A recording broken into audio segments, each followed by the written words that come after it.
ओम शांति। 19 दिसंबर 2021 अव्यक्त बाप दादा के महावाक्य। ओरिजिनल डेट 13 दिसंबर 1989। दिव्य ब्राह्मण जन्म के भाग्य की रेखाएं। आज विश्व रचयिता बाप दादा अपने विश्व की सर्व मनुष्य आत्माओं रूपी बच्चों को देख रहे हैं। सर्व आत्माओं में अर्थात सर्व बच्चों में दो प्रकार के बच्चे हैं।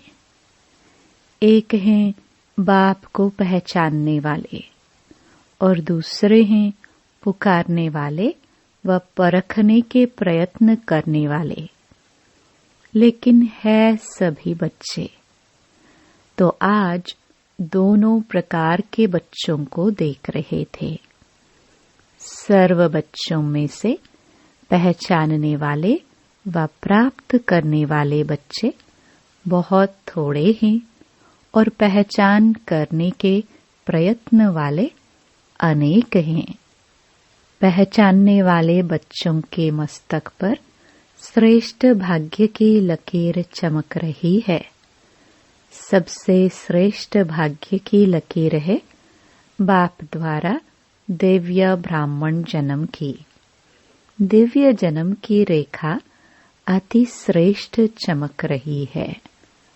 पुकारने वाले बच्चे अनजाने भी मानते यही हैं कि भगवान ने हमें रचा है, लेकिन अनजान होने कारण दिव्य जन्म की अनुभूति नहीं कर सकते। आप भी कहते हो हमें बाप दादा ने दिव्य जन्म दिया। वो भी कहते भगवान ने रचा, भगवान ही रचता है, भगवान ही पालनहार है। लेकिन दोनों के कहने में कितना अंतर है। आप अनुभव से, नशे से, नॉलेज से कहते हो कि हमको बाप दादा मात पिता ने रचा अर्थात ब्राह्मण जन्म दिया। रचता को, जन्म को, जन्म पत्री को, दिव्य जन्म की विधि और सिद्धि सबको जानते हो। हर एक को अपना दिव्य जन्म का बर्थडे याद है ना। इस दिव्य जन्म की विशेषता कौन सी है? साधारण जन्मधारी आत्माएं अपना बर्थडे अलग मनाती, फ्रेंड्स डे अलग मनाती, पढ़ाई का दिन अलग मनाती। और आप क्या कहेंगे? आपका बर्थडे भी वही है, तो मैरिज डे और पढ़ाई का दिन भी वही है। मदर डे कहो, फादर डे कहो, एंगेजमेंट डे कहो, सब एक ही है। ऐसा दिव्य जन्म कब सुना? सारे कल्प में ऐसा दिन आप आत्माओं का फिर कभी भी नहीं आता। सतयुग में भी बर्थडे और मैरिज डे एक ही नहीं होगा, लेकिन इस संगम युग के इस महान जन्म की यही विशेषता भी है और विचित्रता भी है। वैसे तो जिस दिन ब्राह्मण बने वही जन्मदिन, वही मैरिज दिन है, क्योंकि सभी यही वायदा करते हो, एक बाप दूसरा न कोई। यह दृढ़ संकल्प पहले ही करते हो ना। तुम ही से खाऊं, तुम ही से बैठूं, तुम ही से सर्व संबंध निभाऊं, यह सबने वायदा किया ना। पांडवों ने, माताओं ने, कुमारियों ने, सभी ने वायदा किया है। तो और कहा स्वप्न में भी मन नहीं जा सकता। ऐसे पक्के हो ना, वह कोई साथी चाहिए। सेवा के लिए कोई विशेष साथी चाहिए। तो साथी दिवस किसका मनाएंगे? सेवाधारी साथी का व बाप साथी है, उसका दिवस मनाएंगे। चाहे सर्विस करने वाले हैं, चाहे सर्विस लेने वाले हैं, लेकिन सेवा के समय सेवा की, फिर इतने न्यारे और प्यारे बनो जो जरा भी विशेष झुकाव नहीं हो। जो सेवा में मदद करेगा वह विशेष होगा ना, चाहे भाई हो व बहन हो। जो विशेष सेवा करता वह विशेष अधिकार भी रखेगा। तो सेवा के साथी बनो, लेकिन साक्षी होके साथी बनो। साक्षीपन भूल जाता है तो सिर्फ साथी बनने में बाप भूल जाता है। साक्षी बन पाठ बजाने की प्रैक्टिस करो। हर बच्चे के मस्तक पर विशेष 4 भाग्य की लकीर चमकती है। पहला, दिव्य जन्म की रेखा। दूसरा, परमात्म पालना की रेखा। तीसरा, परमात्म पढ़ाई की रेखा। और चौथा, निस्वार्थ सेवा की रेखा। सभी के मस्तक में चारों ही भाग्य की रेखाएं चमक रही है, लेकिन चमक में और सदा एक रस वृद्धि को प्राप्त करने में फर्क होने कारण चमक में अंतर दिखाई देता है। आदि से अब तक चारों ही रेखाएं सदा यथार्थ रूप से चलती रही। यह बहुत थोड़ों की है।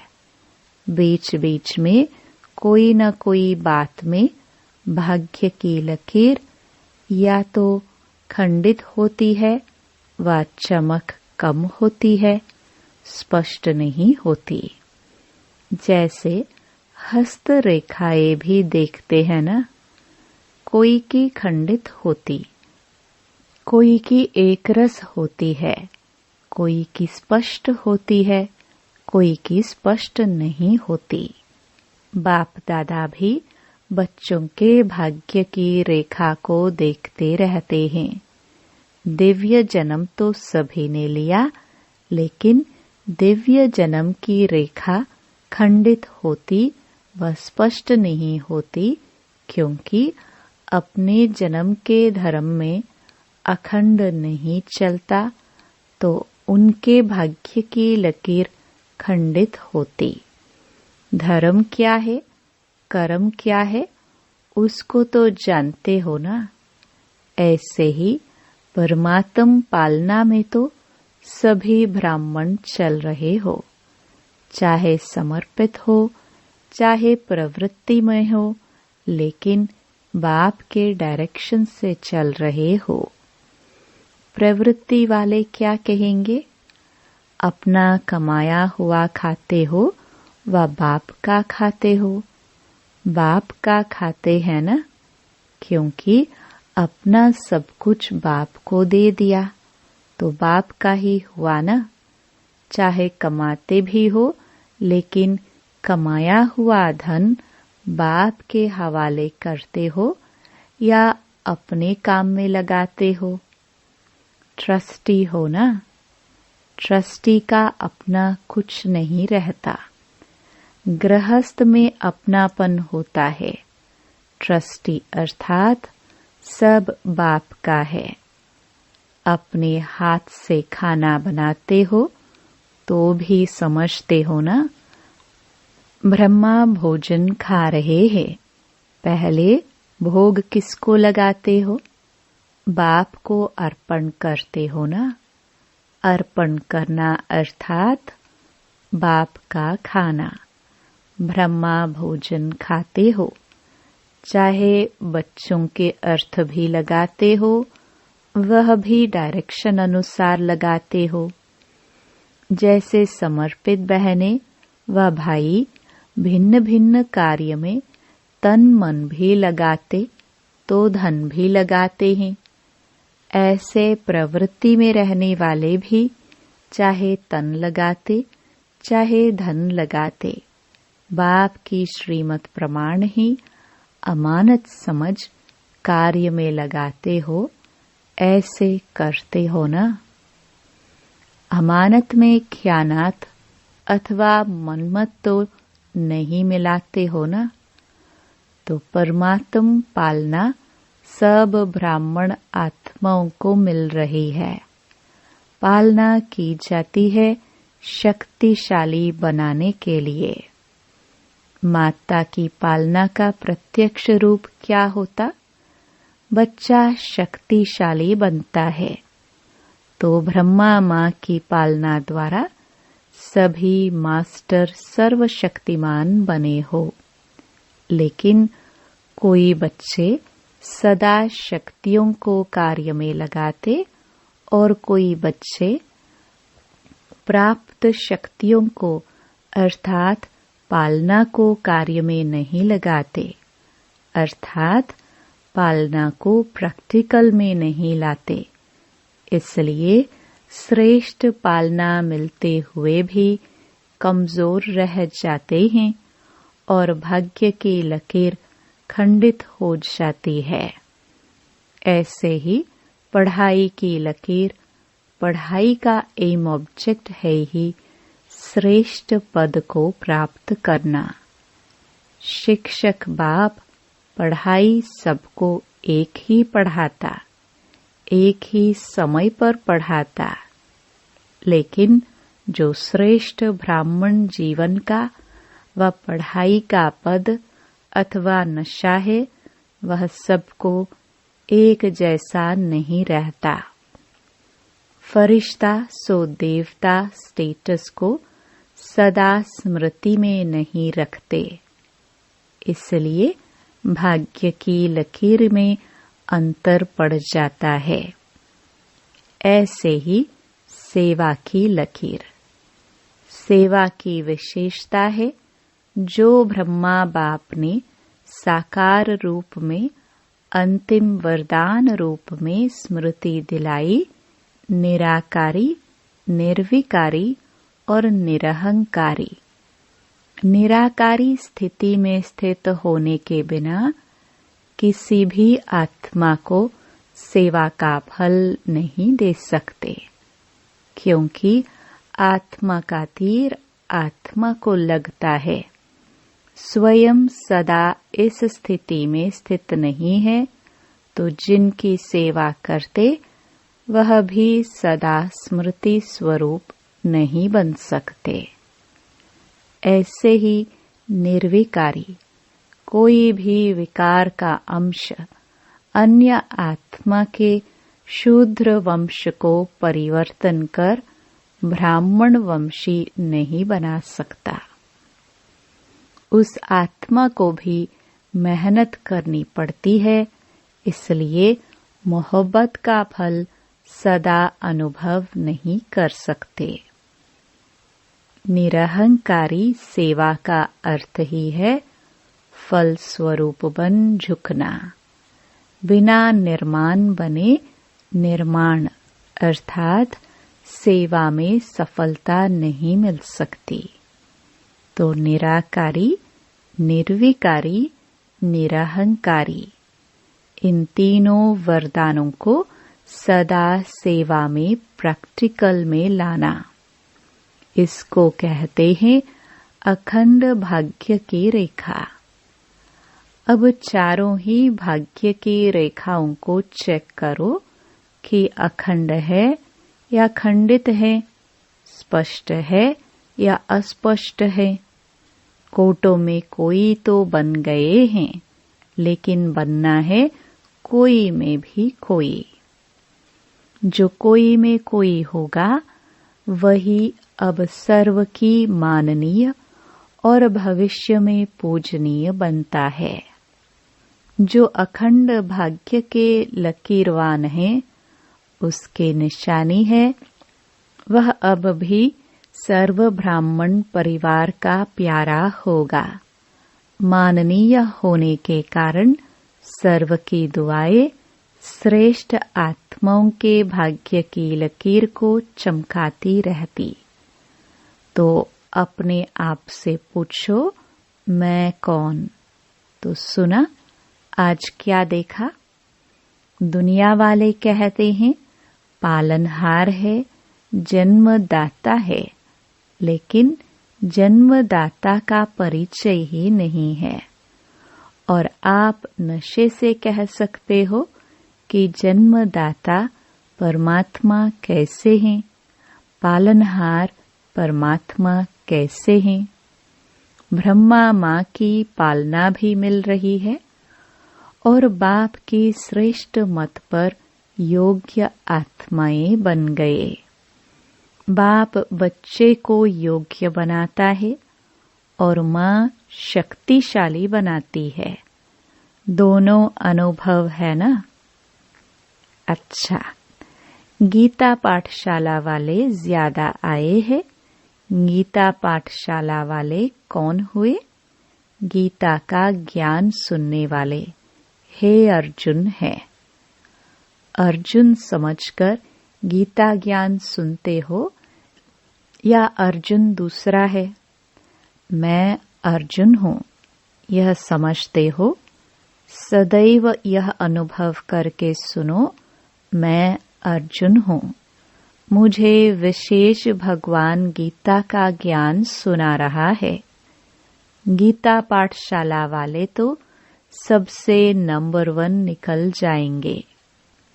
इस विधि से सुनो तो आगे चले जाएंगे। टीचर्स को बिजी रहने के लिए गीता पाठशालाएं अच्छी है।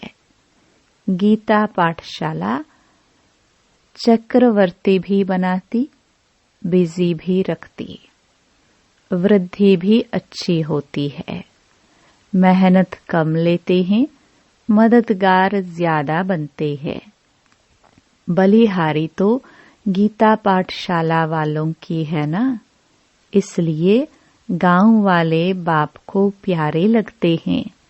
बड़े स्थानों पर माया भी बड़े रूप की आती है। गांव वालों को माया भी गांव वाली आती है, इसलिए बहुत अच्छे हो गांव वाले। ज्यादा संख्या कहाँ की है? लेकिन अभी तो सभी मधुबन निवासी हो। सभी टीचर्स की परमानेंट एड्रेस कौन सी है? मधुबन है ना? वह दुकान है, ये घर है। ज्यादा क्या याद रहता है, घर या दुकान? कोई कोई को दुकान ज्यादा याद रहती है। सोएंगे तो भी दुकान याद आएगी। आप लोग जहाँ चाहो बुद्धि स्थित कर सकते हो। सेवा केंद्र पर रहते भी मधुबन निवासी बन सकते और मधुबन में रहते भी सेवाधारी बन सकते हो। यह अभ्यास है ना? सेकंड में सोचा और स्थित हुआ। यह है टीचर्स के स्थिति की विशेषता। बुद्धि भी समर्पित हो ना, या सिर्फ सेवा के लिए समर्पित हो? समर्पित बुद्धि अर्थात जहाँ चाहे जब चाहे वहाँ स्थित हो जाए। यह विशेषता की निशानी है। बुद्धि सहित समर्पित। ऐसे होना या बुद्धि से आधी समर्पित हैं और शरीर से सारी हैं। कोई कोई टीचर्स भी कहती हैं योग में बैठते हैं तो आत्म अभिमानी होने बदले सेवा याद आती है। लेकिन ऐसा नहीं होना चाहिए, क्योंकि लास्ट समय अगर अशरीरी बनने के बजाय सेवा का भी संकल्प चला तो सेकंड के पेपर में फेल हो जाएंगे। इस समय सिवाय बाप के निराकारी, निर्विकारी, निरहंकारी और कुछ याद नहीं। ब्रह्मा बाप ने अंतिम स्टेज यही बनाई ना, बिल्कुल निराकारी। सेवा में फिर भी साकार में आ जाएंगे, इसलिए यह अभ्यास करो। जिस समय जो चाहे वह स्थिति हो नहीं तो धोखा मिल जाएगा।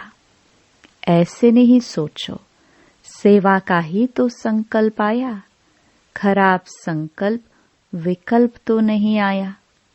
लेकिन कंट्रोलिंग पावर तो नहीं हुई ना। कंट्रोलिंग पावर नहीं तो रूलिंग पावर आ नहीं सकती, फिर रूलर बन नहीं सकेंगे। तो अभ्यास करो। अभी से बहुत काल का अभ्यास चाहिए, इसको हल्का नहीं छोड़ो। तो सुना, टीचर्स को क्या अभ्यास करना है? तब कहेंगे टीचर्स बाप को फॉलो करने वाली हैं। सदा ब्रह्मा बाप को सामने रखो और 3 वरदान याद रखो और फॉलो करो। यह तो सहज है ना। यह अंतिम वरदान बहुत शक्तिशाली है। इन 3 वरदानों को अगर सदा स्मृति में रखते प्रैक्टिकल में आओ तो बाप के दिल तख्त और राज्य तख्त के अधिकारी जरूर बनेंगे। अच्छा, सर्व बाप समान सदा नॉलेजफुल पावरफुल बच्चों को सदा भाग्य विधाता द्वारा श्रेष्ठ भाग्य की स्पष्ट रेखाओं वाले भाग्यवान बच्चे सदा बाप समान त्रिवरदान प्राप्त हुए विशेष आत्माओं को सदा ब्राह्मण जन्म की पालना और पढ़ाई को आगे बढ़ाने वाले ऐसे अखंड भाग्यवान बच्चों को बाप दादा का याद प्यार और नमस्ते। अव्यक्त बाप दादा की जोन वाइज बच्चों से मुलाकात। महाराष्ट्र ग्रुप। सदा अपने को सर्व प्राप्तियों से भरपूर अनुभव करते हो, कभी खाली तो नहीं हो जाते, क्योंकि बाप ने इतनी प्राप्तियां कराई है। अगर सर्व प्राप्ति अपने में जमा करो तो कभी भी खाली नहीं हो सकते।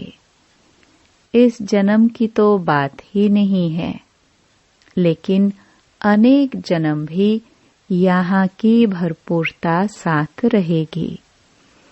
तो जब इतना दिया है जो भविष्य में भी चलना है, तो अभी खाली कैसे होंगे? अगर बुद्धि खाली रही तो हलचल रहेगी। कोई भी चीज अगर फुल भरी नहीं होती तो उसमें हलचल होती है। तो भरपूर होने की निशानी है कि माया को आने की मार्जिन नहीं है। माया ही हिलाती है। तो माया आती है या नहीं? संकल्प में भी आती है। माया के राज्य में तो आधा कल्प अनुभव किया और अभी अपने राज्य में जा रहे हो। जब माया जीत बनेंगे तब फिर अपना राज्य आएगा। और माया जीत बनने का सहज साधन सदा प्राप्तियों से भरपूर रहो। कोई एक भी प्राप्ति से वंचित नहीं रहो। सर्व प्राप्ति हो। ऐसे नहीं, यह तो है, एक बात नहीं तो कोई हर्जा नहीं।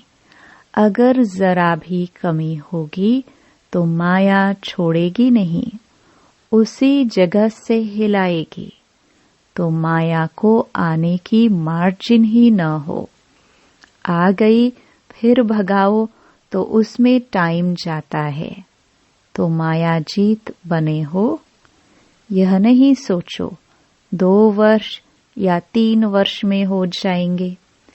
ब्राह्मणों के लिए स्लोगन है, अब नहीं तो कभी नहीं। अब समय की रफ्तार के प्रमाण कोई भी समय कुछ भी हो सकता है, इसलिए तीव्र पुरुषार्थी बनो। अच्छा वरदान, समय और संकल्प सहित अपने सर्व खजानों को विल करने वाले मोह जीत भव। जैसे बच्चे को सब कुछ विल किया जाता है, ऐसे आप लोग भी बाप को अपना वारिस बनाकर सब कुछ विल कर दो, तो विल पावर आ जाएगी। इस विल पावर से मोह स्वतः नष्ट हो जाएगा। जैसे साकार बाप ने पूरा ही अपने को विल किया, वैसे आप लोग की जो स्मृति है, समय और संकल्पों का खजाना है, उसे विल करो, अर्थात श्रीमत प्रमाण सेवाओं में लगाओ, तो मोह जीत बंधन मुक्त बन जाएंगे। स्लोगन, एक दो का स्नेही बनने के लिए सरलता और सहनशीलता का गुण धारण करो। सूचना, आज मास का तीसरा रविवार अंतर्राष्ट्रीय योग दिवस है। बाबा के सभी बच्चे सायंकाल 6:30 से 7:30 बजे तक विशेष अपने रहमदिल दाता स्वरूप संपूर्ण पवित्र स्वरूप में स्थित हो और सर्व आत्माओं को पवित्रता, सुख, शांति की अंजलि देने की सेवा करे। ओम शांति।